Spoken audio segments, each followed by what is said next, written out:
Erev Tov Rabotai, we are continuing with our Mishna Yomi, Masechet Rosh Hashanah. We are up to Perek Aleph Mishnah Chet. Today's Mishnayot should be Leilul Nishmat Neria ben Svetlana Aranbayev and Eliyahu ben Burcha Israelov Menuchatam Began Eden Amen, and Leavdil ben Chaim Lachaim for the Refuah Shlema Bracha bat Esther and Daniel Shalom ben Rosa Betor Shah Cholei Israel. The Mishnah begins, Eluhen Apsulin. These people are disqualified to testify about the new moon. The commentaries explain, the Torah states in Sefer Shemot, chapter 23, Pasuk 1, Al tashet yadcha im rasha liot ed chamas. Do not collaborate with the wicked person to be a false witness. The Gemara in Sanhedrin, page 27a, derives from this verse that a wicked person and a thieving witness, because the word chamas literally means thieving, they are biblically disqualified from giving testimony. A wicked person is one who commits a biblical transgression that is punishable by death or lashes, and a thieving witness is someone who steals, even if he is not subject to death or lashes. The sages include in the category of a thieving witness anyone who violates the law for monetary gain, as the Rambam explains in his commentary to the Mishnayot Masechet Sanhedrin, chapter 3, Mishnah 3. The people listed in the Mishnah, except for Canaanite slaves, are disqualified only under rabbinic law. Since these people are not biblically disqualified, the sages deemed them eligible to testify in some areas of law, as implied at the end of the Mishnah. Nevertheless, the Mishnah teaches they are unfit to testify about the new moon. So again, the Mishnah begins, Eluhen Apsulin. These people are disqualified to testify about the new moon. HaMisrek Bekubia. Someone who plays dice for money. One who gambles does so thinking that he will win. He does not fully consider the possibility that he will lose. Therefore, his commitment to pay in the event of loss was not made with full intent. This is a form of asmachta, a monetary commitment that was made without expecting that it would have to be fulfilled. And asmachta is not legally binding. Therefore, a gambler who collects his winnings is committing a form of theft, and the sages disqualified him from testifying. His disqualification is only rabbinic because the loser paid the money of his own accord without the winner having to seize it from him. In this and all the following cases, except that of a Canaanite slave, where someone broke the law for profit, we suspect that he might take a bribe to testify falsely. Umalve beribit, those who lend with interest. The Torah in Sefer Shemot, chapter 22, Pasuk 24, forbids charging interest on a loan to a fellow Jew. Therefore, one who collects interest is taking another's money illegally, which is theft. However, like in the previous case, he is disqualified only under rabbinic law from giving testimony. He is not biblically disqualified because the borrower voluntarily agreed to pay him, and he did not have to take the money by force. The Sochare Shvi'it, those who do business with produce of Shvi'it. Before that, Umafriche Yonim, those who race pigeons for money. He too is a gambler because he bets money on which pigeon will finish first.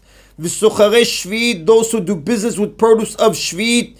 The Torah in Sefer Vayikra, chapter 25, Pasuk 6 states that the produce of the 7th year, the Shemitah year, shall be yours to eat, which is understood as implying to eat but not for commerce. A person is therefore forbidden to trade in crops that grew during Shemitah.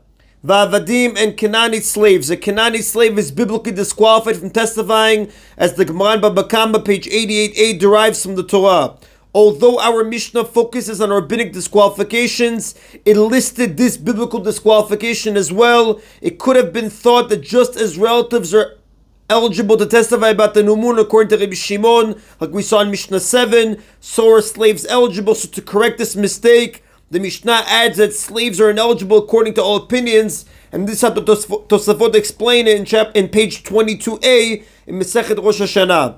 The Mishnah states a rule regarding the people just mentioned. Zaklal, this is the rule.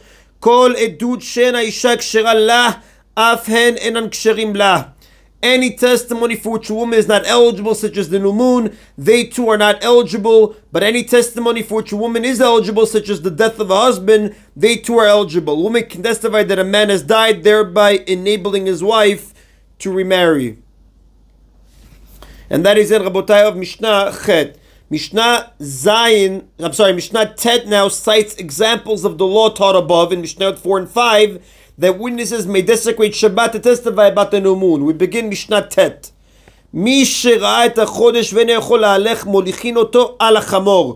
someone saw the new moon on Friday evening but cannot go to the Beit Din because of weakness or poor health, others may lead him there on a donkey, even though this violates the prohibition of Mechamer, leading a loaded animal on Shabbat. This is Gemara page 154b, Masechet Shabbat. Now, the Miri explains, not only may the witness himself desecrate Shabbat, but so may other people who are needed to help him travel.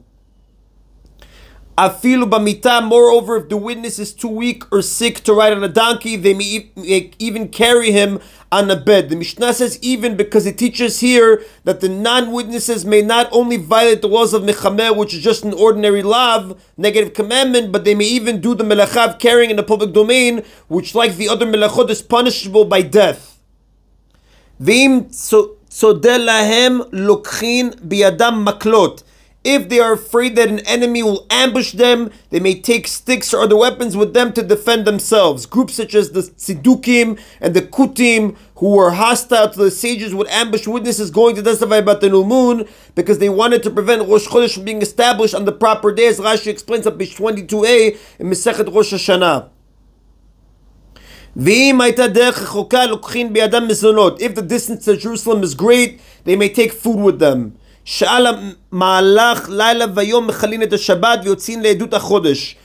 laws are based on the rule that for the journey of a night and a day, we may desecrate Shabbat and go out to give testimony about the new moon. Now, if people saw the new moon early on Friday evening and can reach the Beit Din before the end of Shabbat, less than 24 hours later, they may desecrate Shabbat for the sake of the trip. Since they will arrive in the daytime when the Beit Din can still accept their testimony and declare that day to be Rosh Chodesh, their journey is worthwhile. However, if it will take them more than a night and a day to reach the Beit Din, they may not desecrate Shabbat because they will not arrive until after nightfall, when it is too late for their testimony to be accepted. And the Mishnah says, Shenemar, Ele Moadei Adonai shetikrotam Moadam. It says in Sefer Vayikra, chapter 23, pasuk 4, these are the festivals of Hashem, which you shall declare in their fixed time. This verse is interpreted as requiring the court to make sure the festivals fall in their fixed time, which they achieve by declaring Rosh Chodesh on the correct day, even if Shabbat must be desecrated for that purpose, as Rashi explains on page 21b in Masechet Rosh Hashanah. And that is, Rabotai, today's Mishna Yomi.